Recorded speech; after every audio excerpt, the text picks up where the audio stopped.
खुलुमबाय आं सिबिरानि ब्रह्म नोंथांमोनखौ आंनि sbbodonews चेनेलाव गासैखौबो बरायबावनाय थाबाय नोंथांमोननि थाखाय आं गोदान मोनसे भिडिअ लानानै फैबावबाय अन्नानै भिडिअखौ जोबजासिम नायलांदो board of secondary education Assam सेबानिफ्राय मोनसे नटिस ओंखारदों नटिसनि गेजेरजों थाखो 9 आरो 10 नि सिलेबासखौ 40% खम खालामनानै होनो थाखाय फोसावदों सेबाया नटिसनि गेजेरजों फोसावदों दि महामारी कर'ना भाइरासनि गाग्लोबनायाव रायजोआव एप्रिलनि 3थि सप्तानिफ्रायनो फरायसालिफोरखौ बन्द खालामनानै दोननो गोनां जादोंमोन बेनि उनाव अनलाइननि गेजेरजों फोरोंथाय होनाय जादोंब्लाबो गोबां फरायसाफोरानो गुबुन गुबुन जाहोननि थाखाय अनलाइन क्लासखौ लानो हायाखै जायनि थाखाय सिगांनि बायदि गासैबो सिलेबासखौ फोजोबनाया फरायसाफोर आरो फोरोंगिरिफोरनि थाखाय गोरलै जानाय नङा बेनिखायनो थाखो 9 आरो 10 नि एकाडेमिक इयार 2021-22 आव जानो गोनां आनजादनि थाखाय एकाडेमिक इयार 2019 नि सिलेबासनिफ्राय 40% खम खालामनो थाखाय सेबाया थांखि लाबाय होननानै फोसावदों आरो गोदान सिलेबासखौ PDF फर्मेटआव गासैबो फरायसालिनि गाहाय फोरोंगिरिफोर आरो फरायसाफोरनो इन्सपेक्टर अफ स्कुलनि गेजेरजों दैथायहरनाय जागोन होननानैबो फोरमायथिदों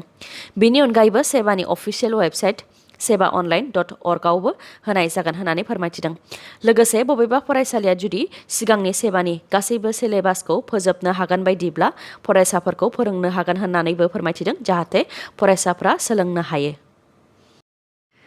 गेलेनानै मेडेल देरहासारनो हानायफोरनि थाखाय गोजोनथाव खौरां जायफोर बिथांमोनहा नेशनेल गेम्स एशियान गेम्स अलिम्पिक्स इन्टारनेशनेल चेम्पियनशिप आरो नेशनेल चेम्पियनशिप बेफोर केटेगरियाव जायखिजाया मेडेल देरहासारनो हादोंमोनब्ला फोरमान बिलाइजों लोगोसे थंखौ जमा होयोब्लानो सप्तासेनि गेजेरावनो राहा लानाय जागोन होननानै फोरमायथिदों मन्त्रि अशोक सिंहाल बिथाङा मख'नो गोनांदि COVID-19 जों रान्दि जानांनाय आइजोफोरनो आसाम सोरखारनिफ्राय मैया अनसुंथाइ होनाय हाबाफारिखौ क'क्राझाराव खुंफुंनाय जादोंमोन बेयावनो बाहागो लाफैदोंमोन मन्त्रि अशोक सिंहाल बिथाङा बिथांनि अनगायैबो बे हाबाफारियाव मन्त्रि उरखावगोरा ब्रह्म बिथाङाबो बाहागो लादोंमोन बे हाबाफारिनिफ्रायनो बुंथिदों बिथां अशोक सिंहाला क'क्राझार जिल्लानि सा 24 दुखुथिया नखरफोरनो रायजो सोरखारा गिबि मन्त्रि COVID-19 रान्दि हेफाजाब बिथांखिनि गेजेरजों सासेयाव 2,50,000 रांनि चेकखौ गथायदों COVID-19 जों रान्दि जानांनाय दुखुथिया आइजोफोरनो रांनि अनसुंथाइ होनाय बे हाबाफारिखौ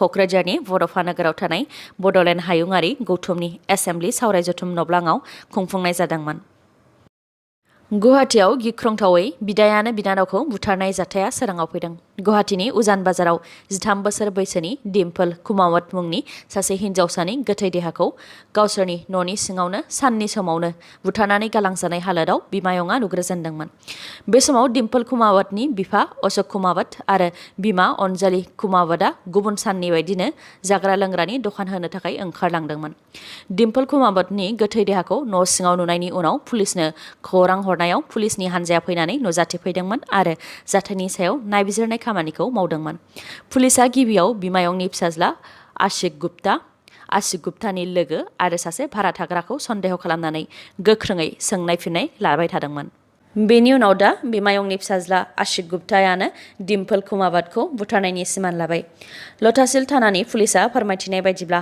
माबा मोनसे खोथाखौ लानानै आशिक गुप्ता आरो डिम्पल कुमावतनि गेजेराव दावराव दावसि जाग्रोदोंमोन उनाव सासेया सासेखौ सोबालायदोंमोन उनाव आशिक गुप्ताया हरखाबै माबा मोनसे गिलिर मुवाजों डिम्पल कुमावतनि सायाव गाग्लोबदोंमोन आरो उनाव गोफार हाथियारजों डिम्पलखौ सुथारदोंमन दायनिगिरि आशिक गुप्तायानो बेफोर गासैबो जाथायखौ पुलिसनि सेराव सिमान लादों आरो दा दुथांखौ पुलिसआ एरेस्ट खालामबाय उत्तर प्रदेशआव मिथिमोनै गोदान बेराम गोसारदों थांनाय सप्तासेयावनो सा 41 सुबुंनि जिउ खहा जाबाय रिपर्टनि बायदिब्ला मिथिमोनै बेराम गोसारनायनि थाखायनो उत्तर प्रदेशनि फिरोजाबाद जिल्लायाव थांनाय सप्तासेयावनो सा 41 सुबुंनि जिउ खहा जादों सा 41 नि मादाव सा 36आनो गथ'सा बेयो COVID-19 नि थामथि दोहौबो नङा मानोना जिउ गोमानायफोरनि देहायाव रावनावबो COVID-19 पजिटिभ मोननाय जायाखै बे बेरामखौ डक्टरफोरा डेंगु नङाब्ला भाइरेल फिभारनि थाखाय जानो हागौ होननानै सन्देह खालामदों नाथाय बेनिबो जेबो रोखा जाथ'वाखै बेनिखायनो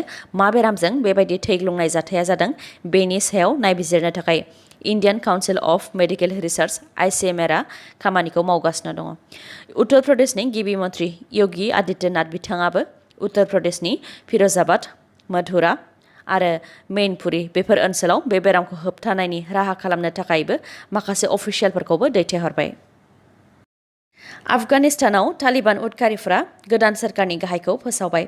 मुल्ला हेपतुल्लाह आखुनजादा बिथाङानो आफगानिस्ताननि गोदान सोरखारनि गाहाय जागोन। बेखौ फोसावनानै होबाय तालिबान उदखारिनि कालचारेल कमिसननि सासे सोद्रोमाया।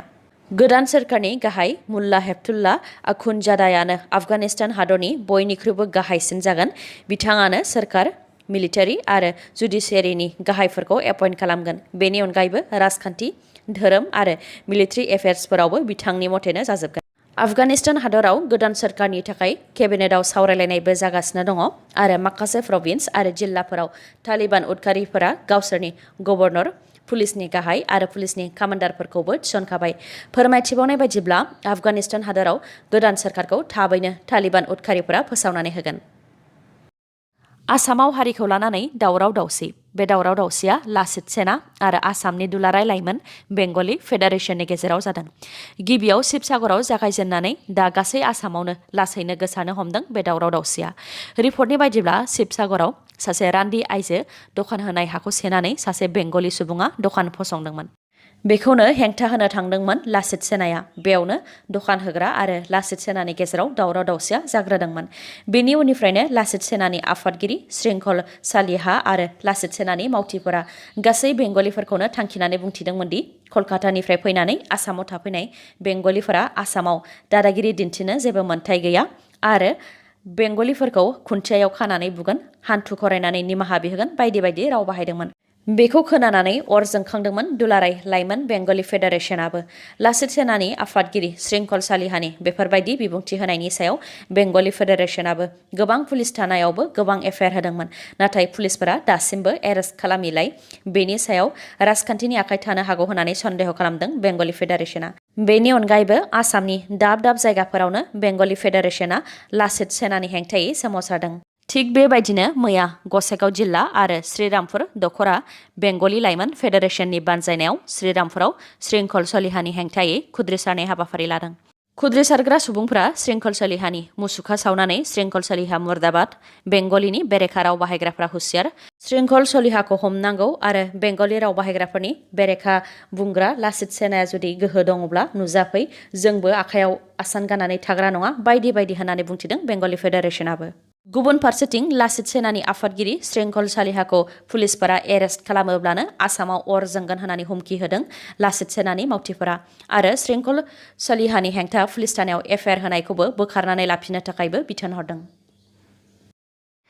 सा सानजा भारताव गोबां खेब आयेन बेरेखा फेग्रा मुवा बेसादखौ हमनो मोनबाय थानाय जायो। थिग बेबायदिनो गुवाहाटीनि खाथि जराबादावबो मैया 17.5 कौटि रांनि हेर'इन हमनो हादों। गंसे ट्राकआव गोख्रों सिग्रोमनायनि उनावनो 2.5 केजिनि हेर'इनखौ मोन 205 साबोन दोनग्रा थेमायाव हमनो मोन्दों। बे दायाव इस्ट गुवाहाटी पुलिसा सानैखौ हमदों। हमजानाय सानैनि मुङा दीपक शर्मा आरो जामिनलाल। दीपक शर्माखौ नागालेन्डनि आरो जामिनलालखौ मणिपुरनि होननानै सिनायथि होदों। बिसोरो हेर'इनखौ ट्राकनि थाव सोग्रा टेंकियाव दोनखुमादोंमोन। गुबुन फारसेथिं मणिपुरावबो 90 कौटि रांनि ब्राउन सुगार हमनो हादों। मणिपुर पुलिसनि नारकटिक्स सेलआ सानजा इम्फालनि मोनसे ड्राग्स बानायग्रा फेक्टरियाव रेड खालामदोंमोन, जेराव 90 कौटि रांनि ब्राउन सुगारखौ हमनो हादों। फेक्टरिनिफ्राय 40 केजिनि ब्राउन सुगार आरो 430 केजि ब्राउन सुगार बानायग्रा गोथां मुवा बेसादफोरखौ हमनो हादों, जायनि बेसेना इन्टारनेशनेल मार्केटआव गासै 90 कौटि रां जागौमोन होननानै फोरमायथिदों। बे दायाव मणिपुर पुलिसनि हेड कनस्टेबल मुजिबुर रहमान आरो गुबुन सासे मोहम्मद फिर'ज सानैखौ पुलिसा हमदों। मणिपुर पुलिसनि नारकटिक्स सेलआ फोरमायथिनाय बायदिब्ला मणिपुराव ड्राग्सनि गिदिर फालांगि हमनो हानायनि मादाव बेबो मोनसे।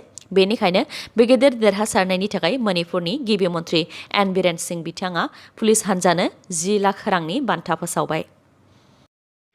टिभि सिरियेलनि फावखुंगुर आरो बिग बस 30नि देरहागिरि सिद्धार्थ शुक्ला बिथाङा मैया जोबथा हां लाबाय। मुम्बाइनि कुपार हस्पिटालाव 40 बोसोर बैसोआव बिथाङा मैया जोबथा हां लाबाय। बिथाङा गावनि बिमा आरो सानै बिनानावखौ एंगारनानै बे बुहुमनिफ्राय जोबथा बिदाय लाबाय। बिथाङा बालिका बाधु टिभि सिरियालाव गुबै फाव खालामदोंमोन। बेनिफ्रायनो बिथाङा गोबां मुं खालामनो हादोंमोन। बेनि उनावनो बिथाङा गोबां टिभि श' आरो रियेलिटि श'फोराव बाहागो लादोंमोन, जेरै झलक दिखला जा 6, खतरों का खिलाड़ी आरो बिग बस 13, जेराव बिथाङा देरहासार जानो हादोंमोन आरो बेनि उनावनो बिथाङा मुंदांखा जाबावनो हादोंमोन, जायनि थाखाय बिथांनाव बलिउडनि थाखायबो गोबां अफारफोर फैदोंमोन। नाथाय बेफोर गासैबो दा थुंगेबाय। हरखाब बिथांनि जिउ गोमानायखौ लानानै टिभिनि गोबां सेलिब्रिटिफोरजों लोगोसे बलिउडनि मुंदांखा एक्टर सलमान खान, अक्षय कुमार आरो अजय देवगन बिथांमोनहाबो ससियेल मिडियानि गेजेरजों गावसोरनि दुखु मोननायखौ फोरमायथिदों। मख'नो गोनांदि सिद्धार्थ शुक्लानि जिउ गोमानायखौ हार्ट एटेकजों थैनायनि सन्देह खालामदों मानोना बिथांखौ जेब्ला देहा फाहामसालियाव लाबोदोंमोन अब्ला बिथाङा जिउ गोमाखाबायमोन होननानै डक्टरा फोरमायथिदों। बिथांनि पस्टमर्टेम रिपर्टआ दासिम सौफैथ'वाखै। दिनैनि भिडिअ'आ एसेनोसै। गाबोन आरो गोदान भिडिअ'जों लोगो मोनफिनबावगोन। नोंथाङा दासिमबो आंनि चेनेलखौ साबस्क्राइब खालामाखैबा अन्नानै साबस्क्राइब खालामदो, लोगोसे लाइक, कमेन्ट आरो शेयार खालामनो दाबाव। गोजोन्थों।